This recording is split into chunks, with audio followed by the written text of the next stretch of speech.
So Partnerships for Parks, as a joint program of the city and a nonprofit organization, is here to help grow and support sustainable community groups and activity in New York City parks across the city. These are parks that are in neighborhood spaces. Unlike some of the larger parks where we have conservancies with staff that can help with the maintenance and develop programs, the parks that we focus on are the neighborhood parks, the local parks that don't necessarily have a formal conservancy to take care of them. So we engage everyday people from across New York City who care about their parks and their neighborhoods, and we provide many different types of skill building opportunities, grants, staff support to help them develop a community-based group to care for that local park. So Partnerships for Parks is a great example of how City Parks Foundation and New York City Parks collaborate. Because we're a joint program, all of the programs that we develop have to be discussed and planned by both City Parks Foundation and the Parks Department. So we meet with leadership from both the city government and City Parks Foundation on a regular basis to discuss our plans for engaging communities in parks across the city. So we do a lot of that planning work together. Also, outside of partnerships, City Parks Foundation as an organization provides free recreation programs for kids and for seniors, as well as concerts and other kind of programs and events in parks. And so they work very closely with the Parks Department to figure out where to bring these programs, which parks are best to have programs, where are they most needed. And so even aside from partnerships, there is an ongoing conversation between the city and between people and City Parks Foundation about what kinds of programs they can bring to community parks. So we involve people in a number of ways. The first thing is that when we're thinking about the kinds of resources to develop for people, we want to know what is most needed. So instead of just creating a program without speaking to anyone in the public, we will take the time to produce surveys, we'll ask people at meetings and in other events out in the public about what kinds of resources they need and they want. So if we're developing a new workshop or a new training, we often ask people, what kind of skill would you like to develop? Maybe it's fundraising, maybe it's writing skills, so they can learn to write proposals. Maybe it's planning an event. So once we know what people really want and what they need, we create programs to respond to those community requests. Another way that we involve people in our work is primarily what we're here to do is to connect people in the public with decision makers in the city government, so that people can have a say and input into the design of their parks and into the programs that are being brought into their parks, so that it really reflects the community's idea of what is useful for them and what is interesting to them. And we go directly into communities across the city through staff. We have outreach coordinators that work with people in the public every day to figure out how to bring them to meetings with the city government, whether it's in a community board meeting, which is part of our governmental process here in New York City, whether it's a community event or other kind of meeting that's taking place in the evening, an event on the weekend. And we try to bring people together with decision makers from the Parks Department so that they can have those conversations about what the community is interested in for their local park. So we gather input from people, but we also make sure that people are speaking with the government to be a part of the decisions that are taking place about their parks and their neighborhoods. We have many partners throughout New York City. We have a program called It's My Park, which is a full season from March till November of service opportunities that involves volunteering in parks. So it's a way to beautify and to enhance park spaces, everything from planting flowers to painting benches and fences, to really upgrade our park spaces. And so we work with companies such as ING, American Express, Ralph Lauren, and many other corporate partners who come to us. They bring their staff, their employees out to a park for a day. It's a great experience for them because they do a lot of team building work. Everyone likes to get out of the office and into the fresh air. And then we benefit because a park that really needed some attention and some work was able to see some physical improvements because that company brought their team out and some extra resources. So we do work with corporate partners. We also have nonprofit organizations that do similar work where they need to do a service day for the kids that they work with. So they'll come out and similarly they'll rake leaves, they'll pick up litter, they'll paint, they'll do anything to sort of refresh the space so that it looks great and people can use it.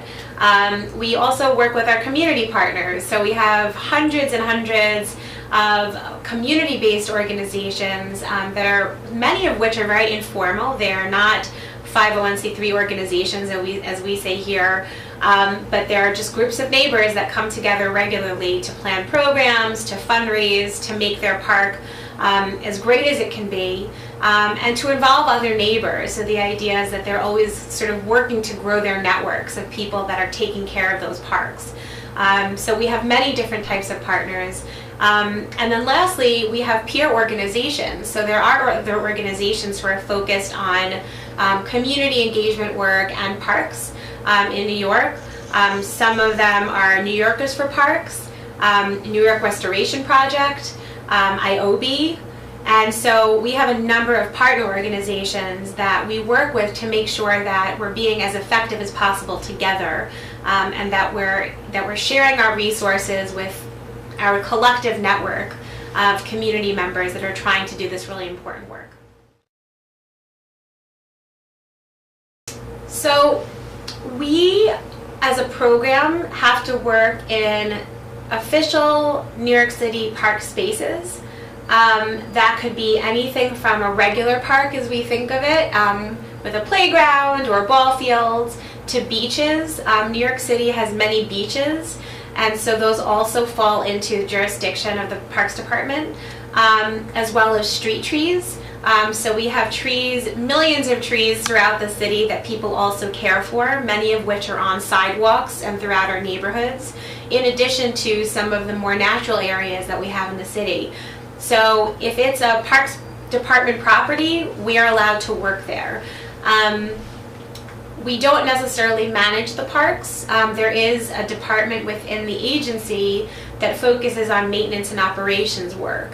And they're in uniform and they're out in the field every day cleaning and fixing equipment. And so we work very closely with them to coordinate different kinds of projects. Sure. So one really great example of a project that involved the community really coming together to advocate for funding and to work very closely with the city government to invest in something that was really important to the local community was the renovation and reconstruction of the High Bridge, which is actually, I think it's the oldest bridge in New York City, and it was built in the 1800s, and it used to carry water from upstate New York into New York City.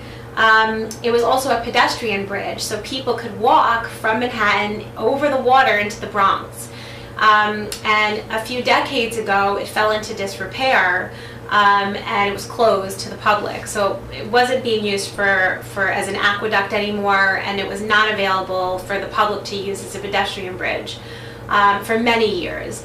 And so the Parks Department got together with Partnerships for Park Staff, and we basically worked to find community members in the High Bridge neighborhood, and there's also a High Bridge community on the Bronx side. So there are actually two communities that worked very closely with the Parks Department to figure out a strategy to raise enough money and explain to people the importance of reopening the bridge. So it was really a campaign that we supported in the vision of those community members, that they wanted to see this bridge reopened. You know, in that sort of area, there are families that live on either side of the bridge. So to be able to walk across the water up there and to visit your family member, or to bring people from the Bronx into Manhattan to the larger park and the recreation facilities, was very important to people. So we spent many years supporting the community members to have conversations with the government, to have conversations with their elected officials and representatives in government, to figure out how do we make this a reality. And it took many years of advocating and fundraising until the mayor and some other politicians committed millions of dollars to having it restored. And so last year was the completion of that project, and this past summer, we celebrated the reopening of this historic bridge. So that was a really, it was a long process, but it was one of the most exciting and significant victories, I think, for the public working with the government to really make an important change in a park space and in two communities that really saw this vision realized. So in partnerships for parks, we have money to fund our work through the government. So we have public funding, but we also have private funding through City Parks Foundation. And so with that funding, one of the things that we offer is a small grant. So we have a grants program called the Capacity Fund Grant, where we will give grants to small community groups that are doing important work in their neighborhood park, whether it's a program, whether they're hosting a meeting or an event of some kind, something to benefit the community in that park. And so with the Capacity Fund program, we are distributing funding directly to groups. We also, through trainings and workshops, show people different ways to fundraise so that they have the money that they need to buy materials for events, to actually have office space sometimes, to have materials or publications or a website to advertise to the larger community the work that they're doing. And so we really believe and we encourage groups that if they have a source of funding coming in, that they're able to do their work longer than if they don't have any funding. So making sure that those groups know how to fundraise so that they are self-sufficient is a very important part of sustainability. Empowerment of the citizens and the different people. You know, we have citizens that are from here, that live here. We also have people that own businesses, people that are in New York for maybe a brief period of time. So we engage all New Yorkers. As long as they care about their neighborhood and their park, it's important to us to make resources available and access available to people. And so when we're thinking about access, I think the most important form of empowerment is helping people to be a part of decisions that are being made about their community. So if a park is going to be renovated, or there's going to be a new program in the park for kids, or a new concert in the park, or a new fitness program, that people have the ability to speak with those that are making decisions and planning those programs and that renovation or that park design, so that it can really reflect what the community wants to see.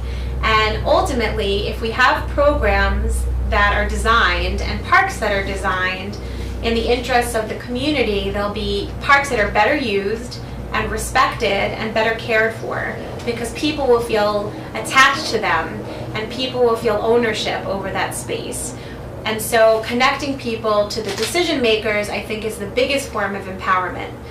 The other form of empowerment is to do skill building and training work with people. So we call it the leadership pipeline. So taking someone who may have never volunteered in a park before and having them attend our workshops and doing skill building work. Again, it could be skill building around fundraising, around working with the media, planning an event, a number of different types of skills that you can build. And then also having small grants and other opportunities for people to really grow their leadership ability so that they can become community leaders and really speak to the concerns and the needs of their neighborhood.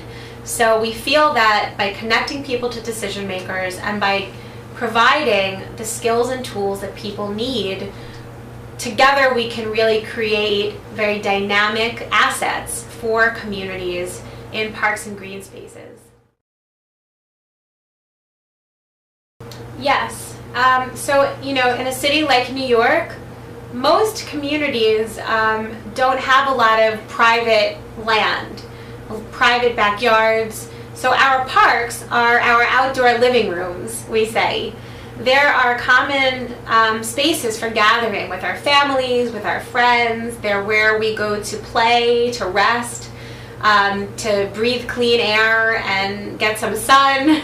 So, for us, especially in a big city, we really treasure and value these green spaces for our health, both physically and emotionally. And so to use common spaces like parks to connect people, to gain a new understanding of who your neighbors are. You might meet your neighbor in a park who you didn't know from where you live, but maybe you develop a friendship. And when you bring groups of people together, you find that there are common desires and common interests. And we think that creating those kinds of bonds and relationships in neighborhoods empowers people to really have a clear voice about the identity of the neighborhood and what people want to see for the future of their city and of their community. And so starting in a place that's a common place and a shared place is a great way to do that. And it's also a neutral place compared to being in someone's private house or somewhere else that's a private institution. Our parks are our public spaces, so we can all go into them.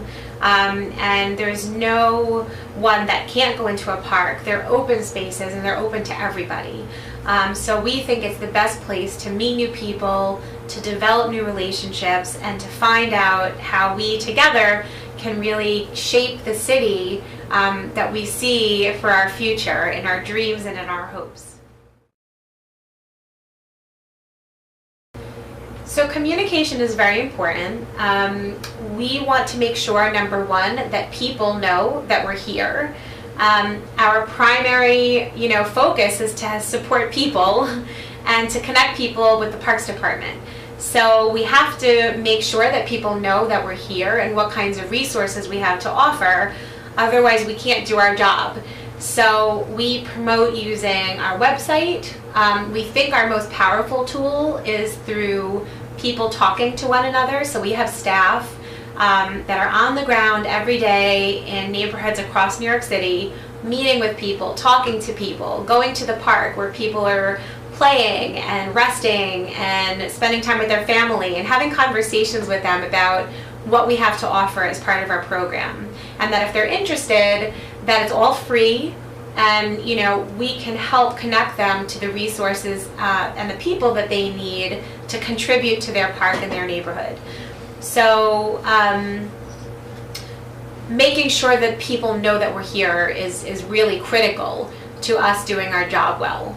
And then also, going back to the empowerment piece, in order to build support from the government to engage with people, we need to make sure that the city understands why this could really be beneficial.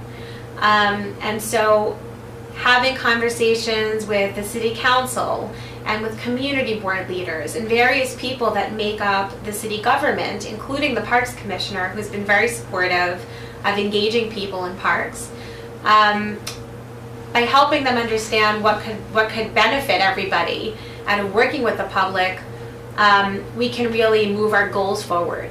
So it's also sort of communicating to the city government that we're here and we're here to help, and to help show them the ways that this could really make our communities better. We have many projects all year. We have many different programs and projects. One project in particular that I think is very interesting, that started this year, actually late last year, but really became a full initiative this year, is something called the Community Parks Initiative. And so what this initiative does is it highlights some of the most high needs parks in the city that maybe haven't been renovated for a very long time. They might not have many programs, so activities planned in those parks, and they really need some investment.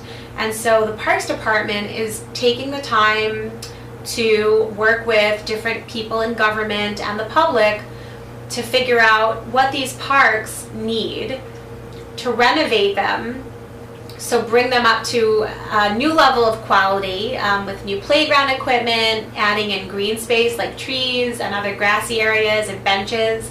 Some of them are just asphalt, so they're just concrete. So really beautifying them and making them as just new and vibrant spaces for people to use.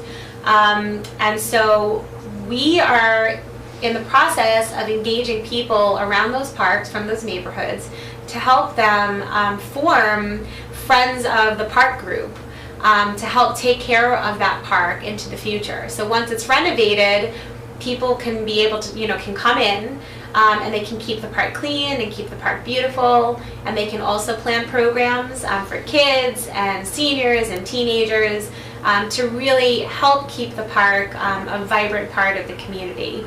And so that's a really big initiative right now that we're working on with the city, is focusing on the places that really need that kind of investment to make sure that all green spaces across the city are beautiful and green and safe. Not just a few, but really figuring out how to elevate all of New York City's parks to the best quality possible. Thank you.